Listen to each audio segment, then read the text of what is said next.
یرمیہ 38واں باب۔ پھر صفتیہ بن متان اور جدلیہ بن فشہور اور یوکل بن سلمیہ اور فشہور بن ملکیہ نے وہ باتیں جو یرمیہ سب لوگوں سے کہتا تھا سنی۔ وہ کہتا تھا، خداوند یوں فرماتا ہے کہ جو کوئی اس شہر میں رہے گا وہ تلوار اور کال اور وبا سے مرے گا، اور جو کسدیوں میں جا ملے گا وہ زندہ رہے گا،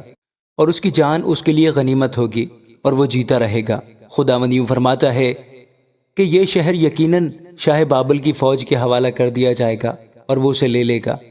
اس لیے عمرہ نے بادشاہ سے کہا، ہم تجھ سے عرض کرتے ہیں کہ اس آدمی کو قتل کروا،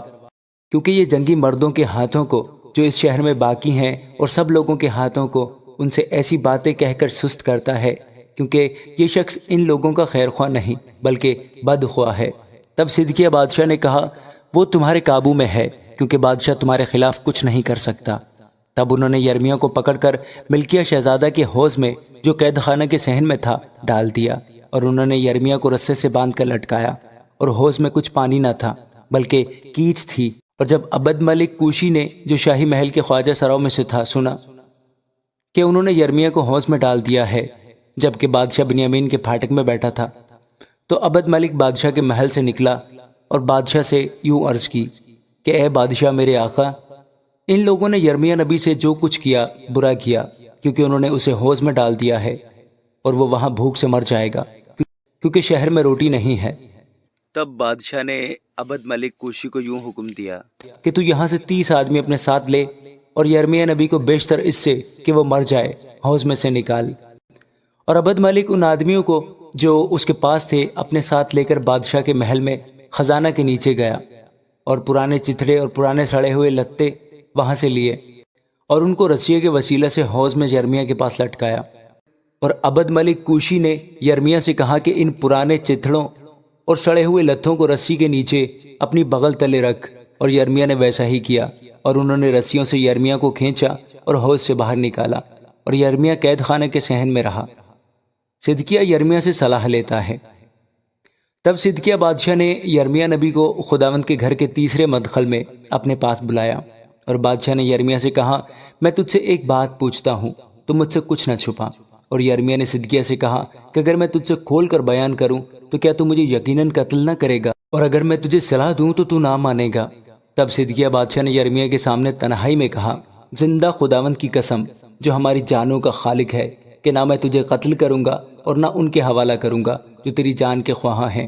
تب یرمیہ نے صدقیہ سے کہا کہ خداوند لشکروں کا خدا، اسرائیل کا خدا یوں فرماتا ہے کہ یقیناً اگر تو نکل کر شاہ بابل کے عمرہ کے پاس چلا جائے گا تو تیری جان بچ جائے گی، اور یہ شہر آگ سے جلایا نہ جائے گا، اور تو اور تیرا گھرانہ زندہ رہے گا۔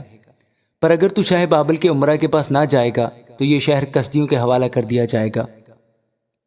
اور وہ اسے جلا دیں گے، اور تو ان کے ہاتھ میں رہائی نہ پائے گا۔ اور صدقیہ بادشاہ نے یرمیہ سے کہا کہ میں ان یہودیوں سے ڈرتا ہوں جو کسدیوں سے جا ملے ہیں، ایسا نہ ہو کہ وہ مجھے ان کے حوالہ کریں اور وہ مجھ پر تانا ماریں۔ اور یرمیہ نے کہا کہ وہ تجھے حوالہ نہ کریں گے، میں تیری منت کرتا ہوں تو خداوند کی بات جو میں تجھ سے کہتا ہوں مان لے، اس سے تیرا بھلا ہوگا اور تیری جان بچ جائے گی۔ پر اگر تو جانے سے انکار کرے تو یہی کلام ہے جو خداوند نے مجھ پر ظاہر کیا کہ دیکھ وہ سب عورتیں جو شاہ یہودہ کے محل میں باقی ہیں شاہ بابل کے عمرہ کے پاس پہنچائی جائیں گی، اور کہیں گی کہ تیرے دوستوں نے تجھے فریب دیا اور تجھ پر غالب آئے، جب تیرے پاؤں کیچ میں دھس گئے تو وہ الٹے پھر گئے، اور وہ تیری سب بیویوں اور تیرے بیٹوں کو کسدیوں کے پاس نکال لے جائیں گے، اور تو بھی ان کے ہاتھ سے رہائی نہ پائے گا بلکہ شاہ بابل کے ہاتھ میں گرفتار ہوگا، اور تو اس شہر کے آگ سے جلائے جانے کا باعث ہوگا۔ تب صدقیہ نے یرمیہ سے کہا کہ ان باتوں کو کوئی نہ جانے، تو مارا نہ جائے گا، پر اگر عمرہ سن لیں گے کہ میں نے تجھ سے بات چیت کی، اور وہ تیرے پاس آ کر کہیں کہ جو کچھ تو نے بادشاہ سے کہا اور جو کچھ بادشاہ نے تجھ سے کہا اب ہم پر ظاہر کر، ہم سے نہ چھپا اور ہم تجھے قتل نہ کریں گے، تب تو ان سے کہنا کہ میں نے بادشاہ سے عرض کی تھی کہ مجھے پھر یونتن کے گھر میں واپس نہ بھیجے کہ وہاں مروں۔ تب سب عمرہ یرمیہ کے پاس آئے اور اس سے پوچھا، اور اس نے ان سب باتوں کے مطابق جو بادشاہ نے فرمائی تھیں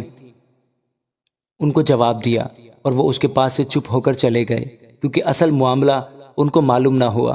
اور جس دن تک یروشلم فتح نہ ہوا یرمیہ قید خانہ کے صحن میں رہا، اور جب یروشلم فتح ہوا تو وہ وہیں تھا۔ آمین۔